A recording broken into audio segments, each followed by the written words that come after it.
Hey everybody, welcome to Active Self-Protection Extra here at C2 Tactical in Scottsdale, my home range. And we're here with the range monkey, my niece Natalie. And I'm just gonna own that. That's just what it is. Yeah. Okay, and today I wanna talk about, I am a large mammal, and this is a small mammal. She doesn't have tiny hands, but she is a small framed human. And so we're gonna talk today about structure versus strength for shooting your handgun well. Palm pepper spray has recently reformulated for even more effect when you bless the deserving with the hot sauce. Palm is what I use between a harsh word and a gun and encourage everyone to do likewise. So I think this is an important thing for you to really think about. Not for me as much, because I'm big, right? And when you're big, this is something to tell you guys a quick story. I'm training with Steve Fisher from Sentinel Concepts. Everybody calls him Yeti. Why? Because he's like an extra large mammal, okay? A big, strong dude with like, you know, his fingers are like this much longer than mine, and I wear a size XL glove. And big, strong man. And Steve's like, oh, just grip the gun like this and do it. And I'm like, dude, I can't do that. You're the thing you're telling me to do, because I'm not his size. Yeah. So sometimes a big, fairly strong guy like me, and I tell a small framed human to do this thing, and you go, it just doesn't work. So we're gonna use structure today instead of strength to work on a couple things, all right? Okay. And I'm gonna show you so that you feel it, and then we'll do it in some live fire. Sound Wonderful. good? Put your ears over, you don't have to put them on your ears, but just put them where you're not in your hands. First thing I wanna show you is why I want you to not lock your elbows out, okay? And this one I learned from Scott Jedlinski in his classes. And so what you're gonna do is you're gonna put your hands out and lock your elbows out in front of you.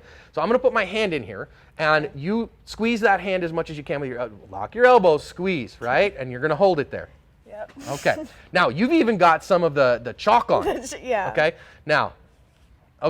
Now you're gonna do the same thing. You're not gonna curl your fingers or nothing, just bend your elbows a little bit. Do you feel how much more you're able to do that? So I'm able to put a lot more side-to-side pressure, and that gives me more friction on the side of the gun if I simply bend my elbows a little bit. Now, next thing, I'm gonna encourage you. Let's do this again. Now, instead of out, I want you to just go, so instead of like this out, I want you to think elbows down. Okay. Okay? So now, like you're shooting the gun though. So up here, out in front of you. Okay. Okay? Now, if you go out, right? So put your elbows out and now press in. Okay. Again, I want you to feel it again. Oh. Still better. So elbows down. Okay. Wait, let's try that again. Which one did you feel like you had more pressure on my hand? Down. Why? Wait a minute. This is something that a bunch of people have said, especially when guys, well, that doesn't make any sense. And yet when we do this test, you have more strength with your elbows down a little bit. Now bring the gun up here to eye level, okay? Okay, time out. Why do you have more strength there? It's because that's the way the body works.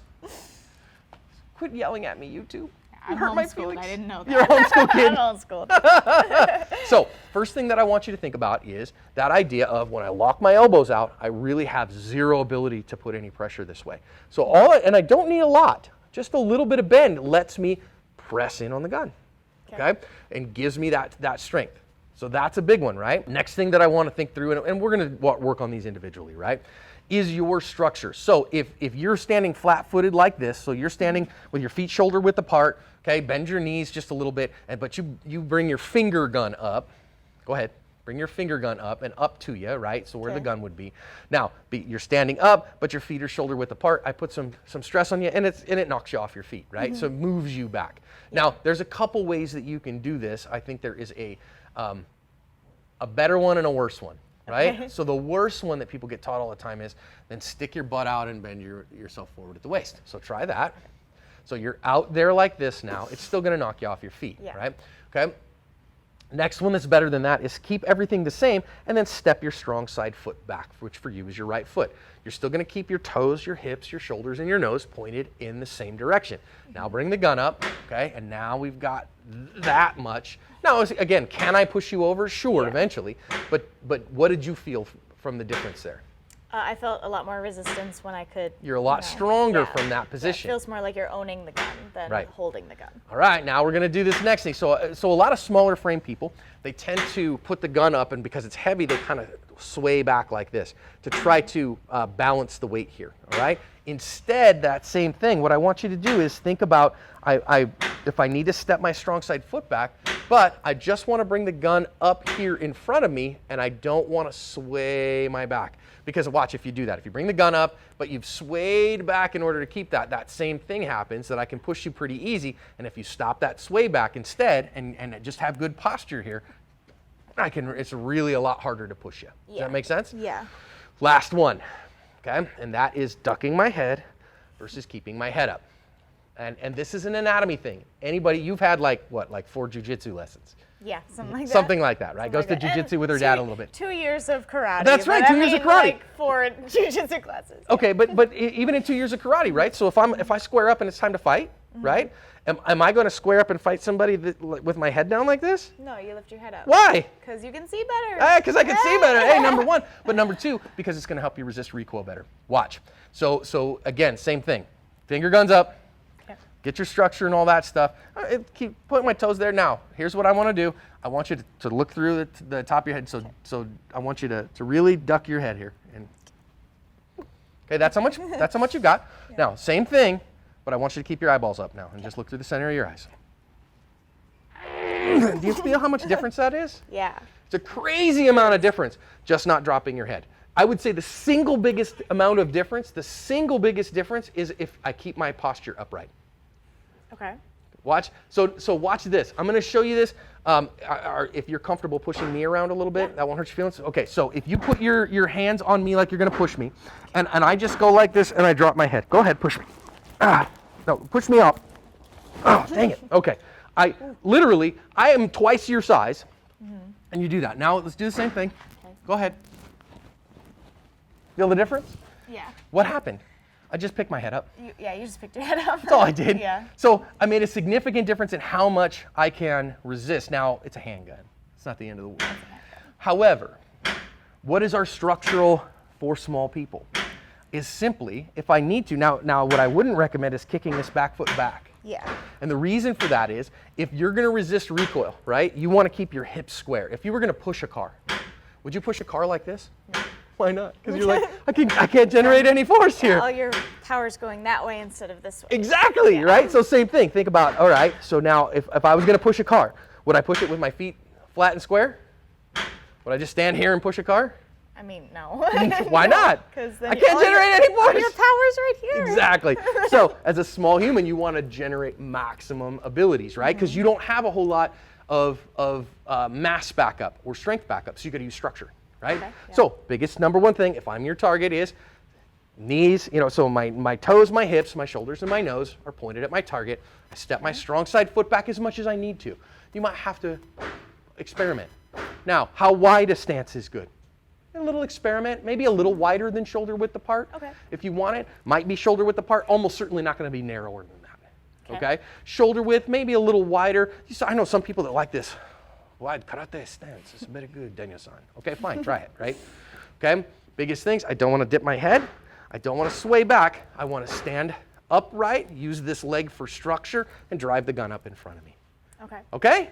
Let's do some live fire and try it. All right, let's do it. Now, I want you to do a couple shots all wrong first. You do? Yeah, because I want you to feel the difference. So again, to see is to hear is to doubt. To see is to be deceived. To feel is to believe. Okay, let's step to the line. All right. You've got a target in front of you? This Yeah, one? that's fine. Okay, so now what I want you to do is safely draw your firearm. Okay. You have a loaded gun on you. That's a good thing. Okay, so let's point it on the target. Right. Now what I want you to do is I want you to do it all wrong. Okay? So now I want you to step that back foot up so that you're square. Okay. I want you to lock your elbows out. And I want you to sway back a little bit. Okay. Okay, now you have all that sway. And what we're trying to feel here is how soon does that gun come back for us and how much recoil, how much does it push us around? I know you don't like this at all, do you? I just want you to feel it. It's not going to push you too far, but let's feel it. Okay, so you've got good grip, so pretty much. All right, it's finger high on the slide, please. All right, now let's set ourselves correctly. Okay. All right, so there you go. Back a little bit. Now you notice that kicked your foot over. Turn your hips back in, and that'll probably turn your foot back in a little bit. Okay. See how that works? Mm-hmm. Good. Shoulders, hips, nose. Posture nice and erect. Drive the gun out in front of you. Keep your head up nice and firm. Good. You could have left it there. It wasn't the end of the world. But that was very correct. Oh, good job. Thank you. Okay. Gun right up in front of you. Go ahead and drive the arm out. Don't lock our elbows. Okay. Yeah, that felt a lot more secure. Now, some people might say, well, it looked like the muzzle went more. No, so now what I want you to do is think about front to back, side to side, all the grip pressure, and you're just thinking gun, go back where it was. So I'm thinking not bang, and the gun comes up and stays here. My goal with my grip is bang, and it sits right back where it was. Okay. Okay?